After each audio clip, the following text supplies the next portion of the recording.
Dalam keluarga yang seperti ini, yang dimana orang mentingkan dirinya, mengorbankan suaminya atau istrinya, tidak ada kepedulian, tidak ada rasa hormat pada pasangannya, ini menabur benih rasa tidak aman. Jadi kalau kita tidak melihat panggilan Tuhan, aset Tuhan, sebagai sesuatu yang berharga, kita remehkan dan kita anggap lebih tidak berharga daripada sup kacang merah atau sirip hiu atau apa makanan yang mahal lain atau kenikmatan yang lain hari ini, ya kita pilihannya akan keliru. Kadang-kadang kita maunya langsung dari Tuhan deh, nggak usah lewat diusir, nggak usah lewat kekeringan, nggak usah lewat kegagalan, nggak usah lewat dicurangi orang. Tapi cara Tuhan beda dengan cara kita.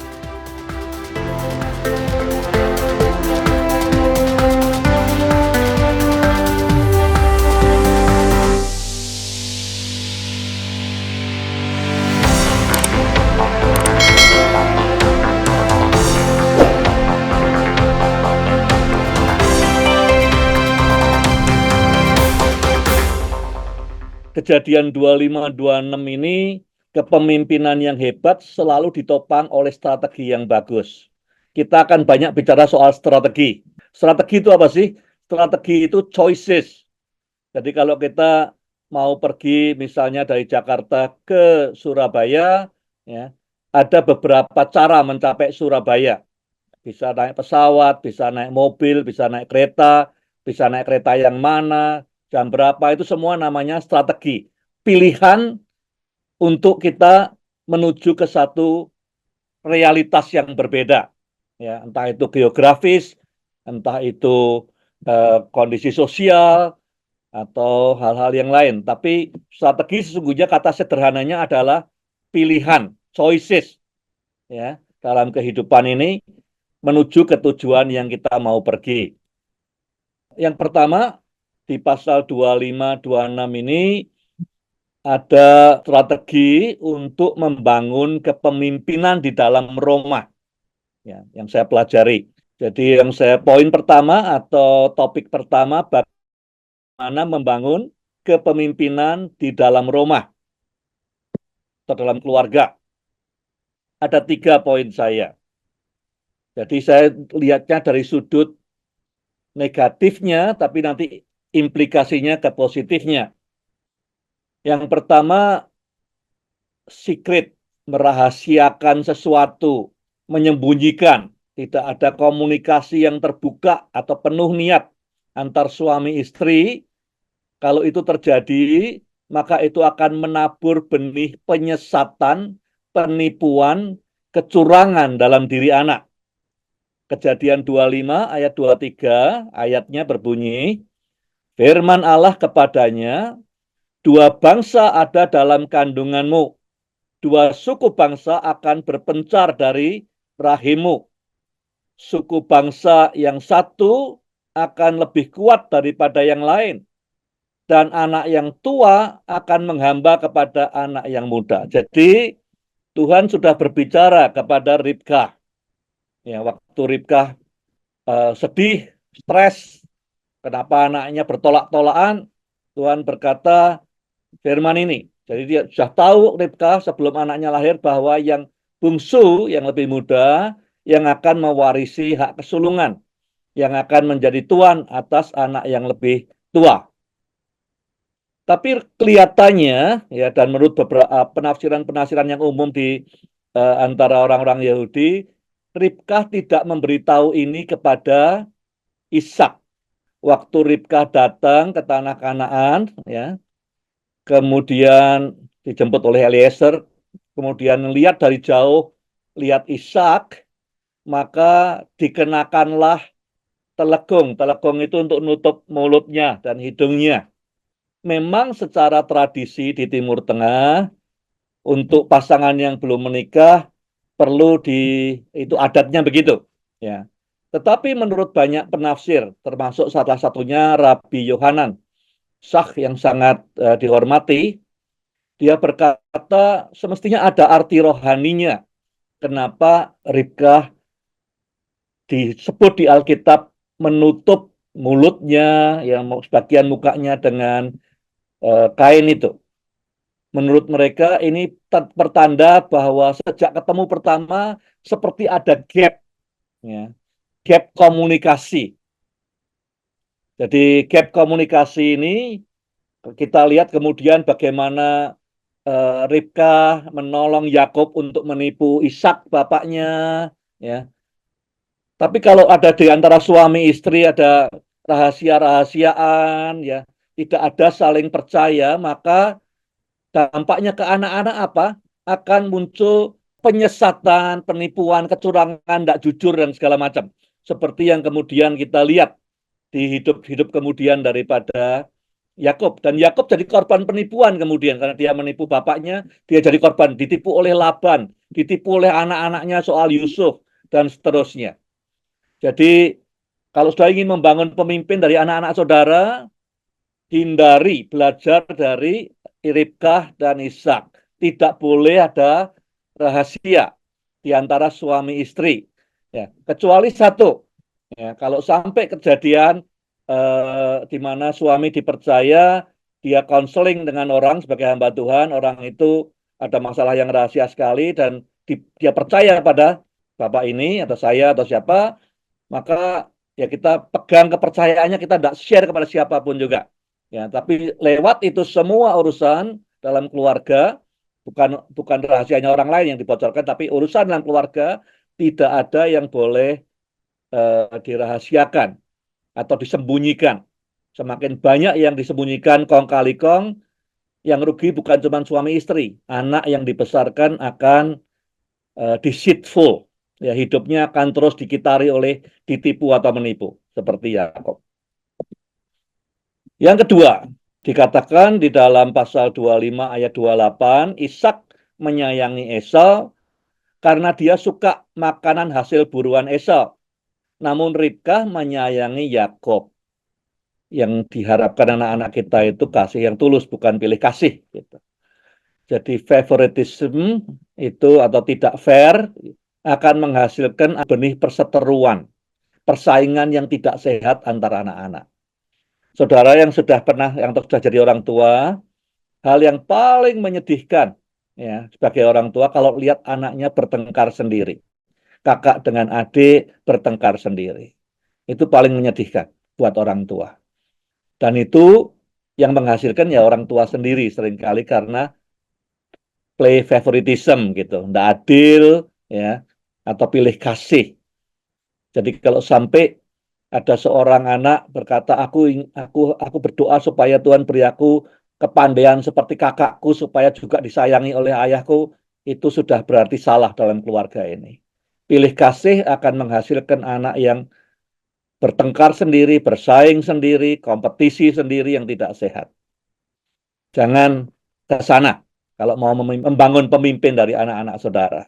Yang ketiga, coward. Jadi ayatnya di 26 ayat 9-10. Lalu Abimelek memanggil Ishak dan berkata, lihatlah, ternyata dia adalah istrimu. Akhirnya Ishak berkata, ini adikku. Lalu mengapa kau mengatakan bahwa dia adalah adikmu? Kata Ishak kepadanya, karena aku pikir jangan-jangan aku akan mati karena dia. Abimelek berkata, apa yang telah kau lakukan terhadap kami?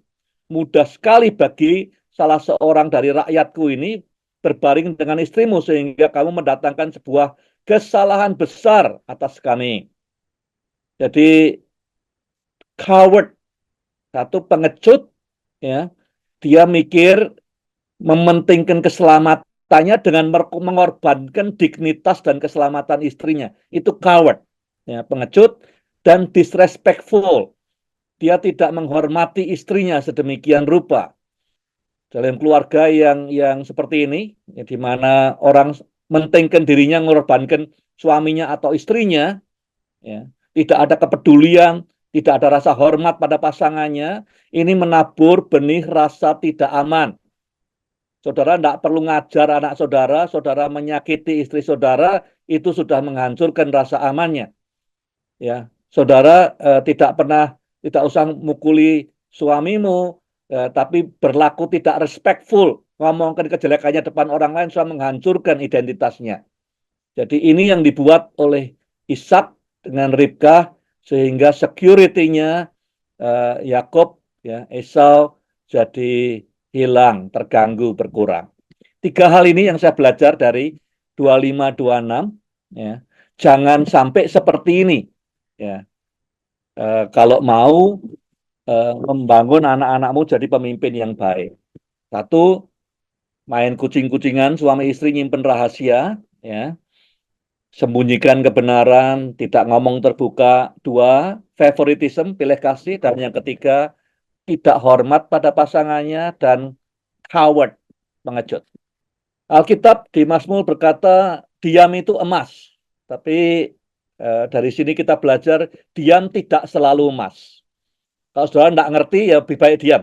Kalau saudara tidak ada urusannya, tidak memberi kontribusi pada solusi, lebih baik diam. Tapi ada 3 kasus, ada 3 kondisi di mana diam bukan emas. Kapan itu diam bukan emas? Ya, satu, kalau sudah melihat ketidakadilan, ya, orang dibully, tidak adil, orang lemah ditindas, saudara diam, itu bukan emas sama sekali, jelek sekali. Ya. Yang kedua, seperti Ribkah, dengar suara Tuhan, bahwa anaknya ini yang muda akan jadi pemimpin, menerima hak sulung, dia tidak ngomong ke suaminya. Ya, suara Tuhan tidak disampaikan, disimpan sendiri. Itu juga bukan emas, diam seperti ini. Yang ketiga, kalau ada ketidaktahuan, ignorance, orang tidak tahu jalan keselamatan, sudah diam aja, diam seperti ini bukan emas sama sekali. Ya.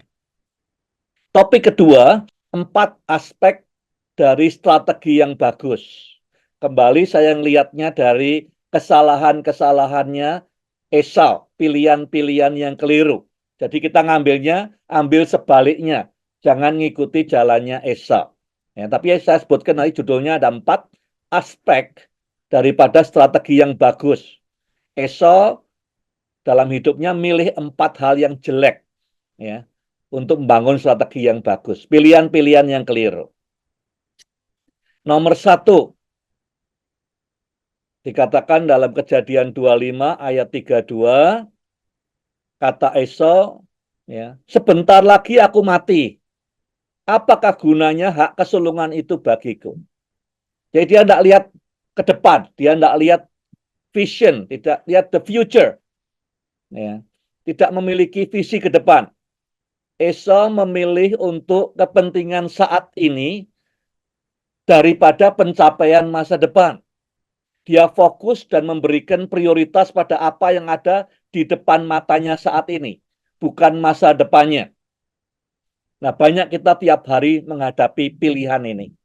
Milih enak sekarang, ya, milih dapat untung sekarang, atau long term, ke depan, sukses yang lebih besar. Ya. Kalau saudara mau lihat tes psikologi yang bagus untuk ini, lihat tes marshmallow, ya, di YouTube. Anak kecil dikasih marshmallow, kalau kamu bisa nunggu, ya, 2 menit, ya, nanti akan tambahi 1 lagi. Tapi kebanyakan anak kecil tidak mau nunggu, dia makan aja di depan matanya dia. Ini kerjaannya, ini pilihannya Esau. Kita lebih senang cepat sekarang, dapat sesuatu sekarang, daripada nunggu sukses 20 tahun lagi, 15 tahun lagi. Ya, kita tidak pernah punya strategi kalau pilihannya terus seperti itu. Yang kedua adalah isu stewardship. Di dalam Kejadian 25 ayat 33-34, namun Yakub berkata, bersumpahlah dahulu kepadaku. Jadi Esau bersumpah kepadanya dan menjual hak kesulungannya kepada Yakub. Maka Yakub memberikan roti dan sup kacang merah itu kepada Esau. Demikianlah Esau tidak menghargai hak kesulungannya. Nah, ini masalah stewardship. Ya. tidak memiliki rasa tanggung jawab yang tinggi dalam mengelola aset yang Tuhan titipkan. Hak sulung itu 2/3 aset daripada panggilan orang tuanya, branding orang tuanya, covenant orang tuanya, dia anggap sepele. Esau memilih sup kacang merah daripada menghargai dan memaksimalkan hak kesulungan yang sangat berharga di mata Tuhan. Ya. Jadi kalau kita tidak melihat panggilan Tuhan, aset Tuhan sebagai sesuatu yang berharga, kita remehkan dan kita anggap lebih tidak berharga daripada sup kacang merah atau sirip hiu atau apa makanan yang mahal lain atau kenikmatan yang lain hari ini, ya kita pilihannya akan keliru. Tidak ada rasa tanggung jawab untuk memaksimalkan apa yang Tuhan percayakan pada kita.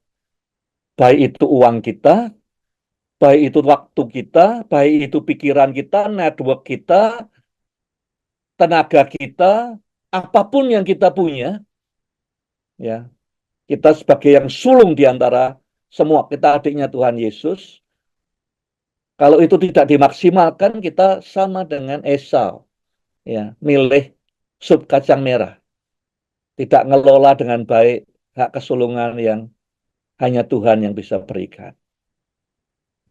Nomor 3, the issue of over self-confidence. Di ayat 25, pasal 25, ayat 27, 28, ketika kedua anak itu bertumbuh besar, Esau menjadi pemburu yang terampil. Bukan main-main, pemburu yang terampil, expert, orang yang senang outdoors. Akan tetapi Yakub orang yang tenang, suka tinggal di tenda. Ishak menyayangi Esau karena dia suka makan hasil buruan Esau. Jadi Esau ini model orang yang talentanya banyak, pinter masak, pinter berburu, ya. Orang akan gampang attracted pada dia, ya, badannya besar, tegap, ya. Tapi dampak dari cerita ini dia lebih mengandalkan itu, dia bangga, dia bermain di talentanya, kemampuannya, kompetensinya, eh, perawaannya, terlalu percaya diri. Esau memilih mengandalkan bakat alaminya, kemahiran-kemahirannya yang dikuasainya, dan ditambah perlakuan istimewa ayahnya daripada mengandalkan rencana dan kemurahan Tuhan. Ya, ini problem bangun strategi yang nomor 3. Kalau kita overconfident, strategi kita pasti hancur, sudah. Percaya saya. Saudara yang sudah di dunia pelayanan, di dunia bisnis, ya. Begitu kita overconfidence, maka estimasi kita, ya, semua keliru semua hitungannya. Yang terakhir, the issue of no respect untuk pemimpinnya.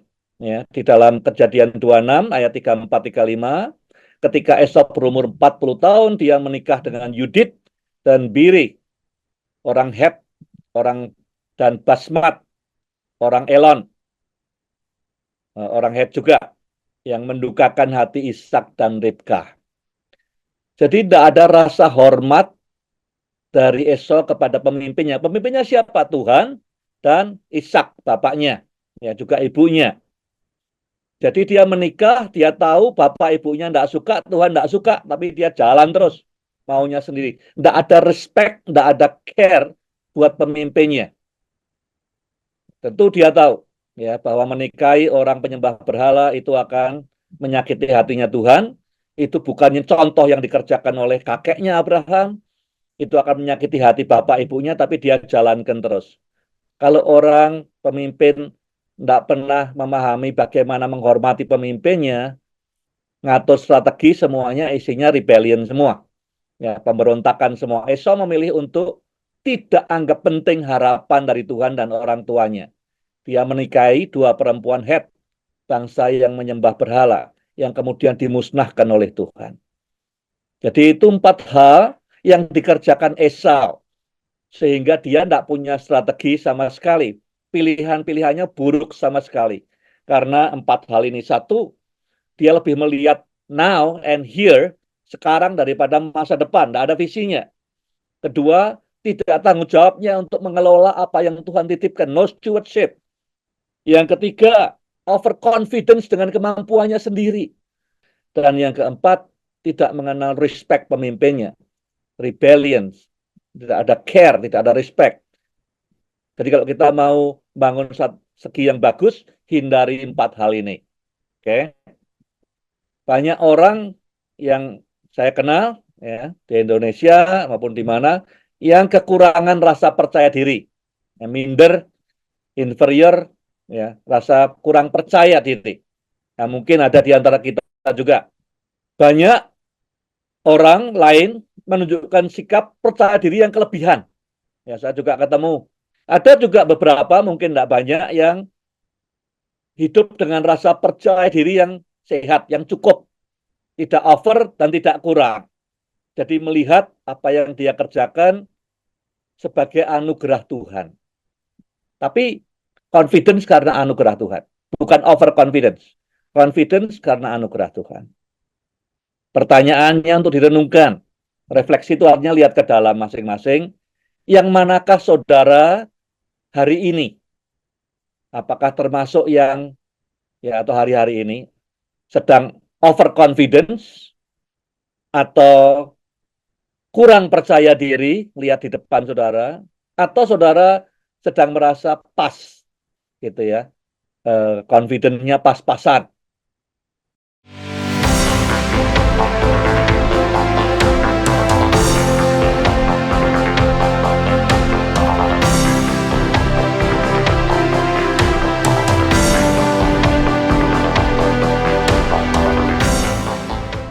Nah, sekarang yang ketiga, strateginya Tuhan. Logika dari strateginya Tuhan beda dengan logika kita. Ya.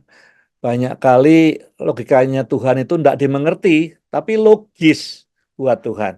Ya, buat kita karena cara pikir karnal, duniawi, kadang-kadang kita tidak bisa nangkep strateginya Tuhan, dan bisa aja komplain, bisa aja lari, bisa aja nolak, dan segala macam. Ada 3 hal. Ya. Yang pertama, kita lihat ceritanya Ishak. Jadi Ishak mau lari dari kekeringan, kelaparan di tanah perjanjian, mau lari ke Mesir, seperti yang dibuat Abraham. Tapi Tuhan bilang jangan, ya tinggal aja di Gerar. Kemudian Tuhan bilang aku akan berkati engkau. Terus Ishak tinggal di situ, dia mulai menabur.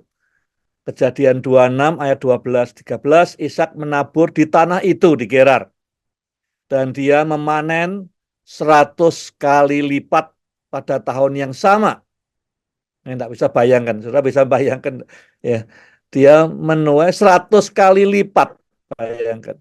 Sebab Tuhan memberkatinya dan orang itu menjadi kaya, bahkan kian lama kian kaya, sehingga menjadi sangat kaya. Kita belajar dari Abraham, cara strateginya Tuhan sama. Ya, kadang Abraham bertanya-tanya, kenapa Tuhan suruh saya ke tanah perjanjian kok sekarang ada kekeringan, tidak ada makanan, uangnya habis semua, ngungsi, istrinya dalam bahaya di Mesir. Tapi justru di Mesir Tuhan membuat Abraham jadi kaya raya. Sekarang Ishak sama, ada kekeringan, ada kelaparan, dia harus ngungsi, jadi pengungsi nih.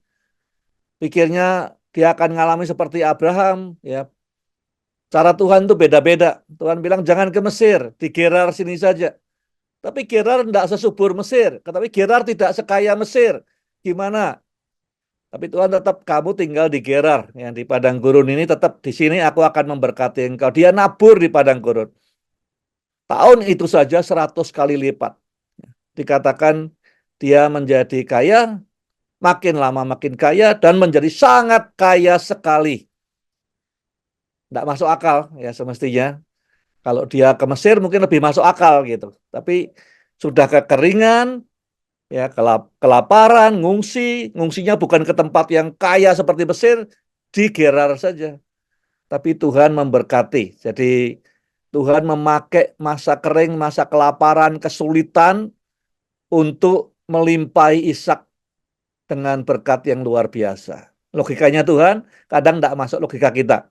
Ya, kita komplain kenapa kok begini, kenapa gitu, janji Tuhan katanya memberkati dan segala macam. Kenapa kekeringan, kenapa kelaparan, kenapa gerar.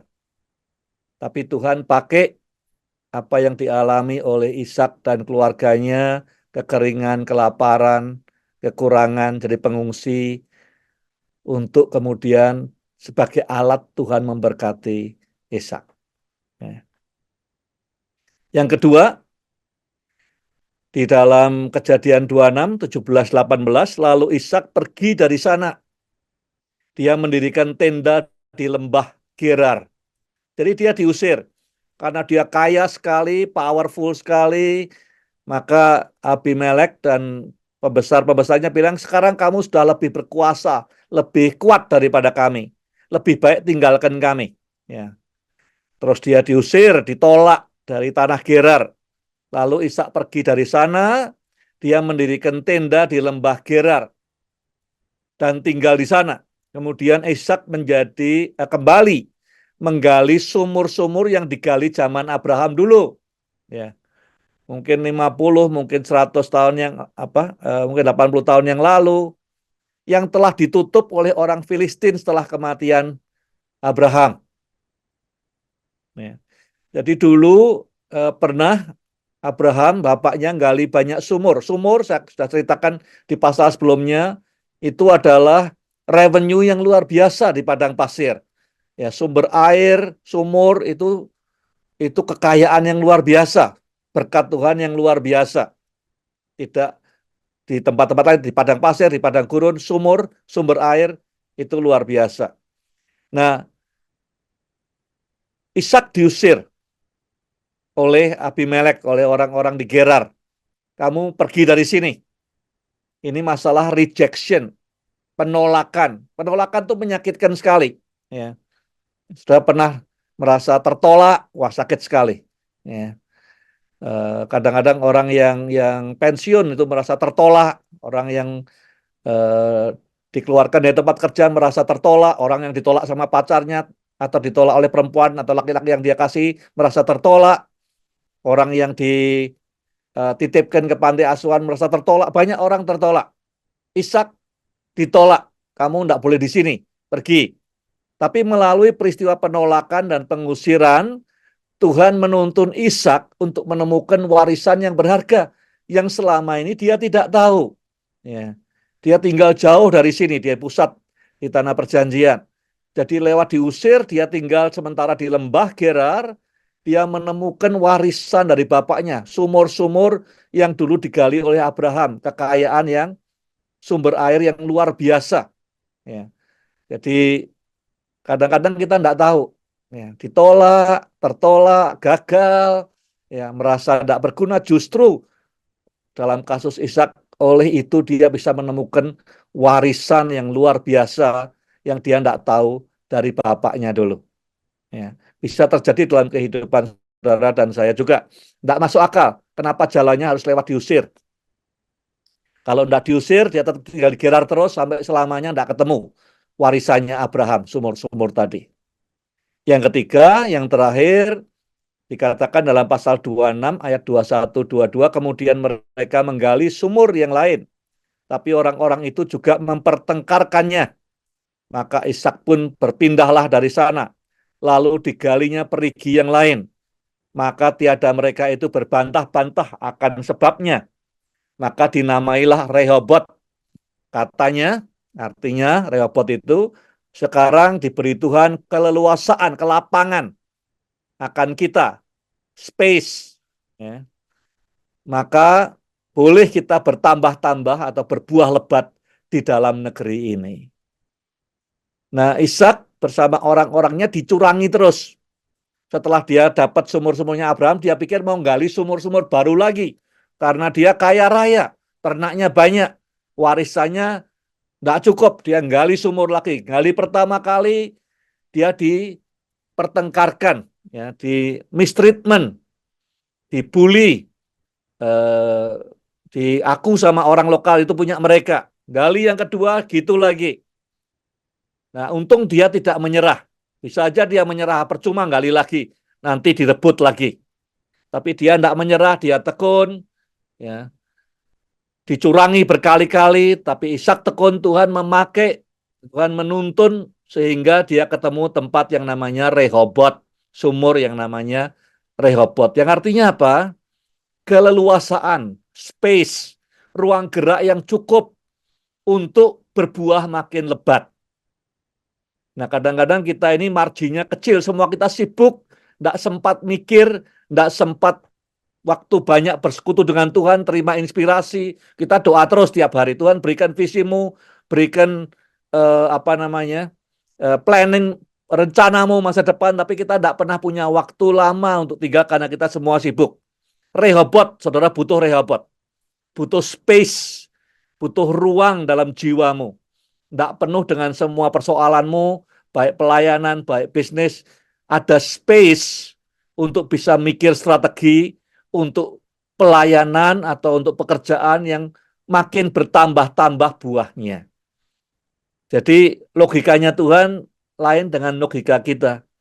Ya kita mikir kok bisa ya? Ya lewat famine, lewat kekeringan, kemudian dia diberkati luar biasa, lewat rejection, penolakan, dia ketemu warisan-warisan yang kalau dia tidak diusir tidak bakal ketemu. Yang ketiga, dia di mistreated, ya, dicurangi terus sama orang, tapi dia ngalah terus, ya udah ambil, ya udah ambil. Oleh ketekunannya akhirnya dia sampai ke Rehobot. Artinya now Tuhan give a space, ruang gerak yang cukup untuk bisa mikir, untuk bisa bersekutu dengan Tuhan, untuk bisa planning, strategi, lihat visi dengan baik. Saya percaya banyak di antara kita, kadang-kadang kita maunya langsung dari Tuhan deh, enggak usah lewat diusir, enggak usah lewat kekeringan, enggak usah lewat kegagalan, enggak usah lewat dicurangi orang. Tapi cara Tuhan beda dengan cara kita. Ya. Di dalam Yesaya 55 ayat 8 dikatakan, sebab rancanganku itu bukanlah rancanganmu, dan jalanmu bukanlah jalanku. Demikian firman Tuhan. Dalam hidup saya lihat banyak orang di dalam proses ini, sedang ada famine, sudah terlanjur kecewa dengan Tuhan, ninggalkan pelayanan. Tidak sampai ke berbuah 100 kali lipat. Ngalami rejection, ngalami penolakan, ya, ngalami diusir, tidak bertahan, tidak ngikuti Tuhan terus, lari dari Tuhan, sakit hati, bitter, akhirnya tidak sampai kepada destiny-nya. Yang ketiga, dicurangi, apalagi kalau yang nyurangi orang Kristen juga, sakit hati, ninggalkan Tuhan. Akibatnya, ya tidak bisa ketemu Rehobot dalam hidupnya.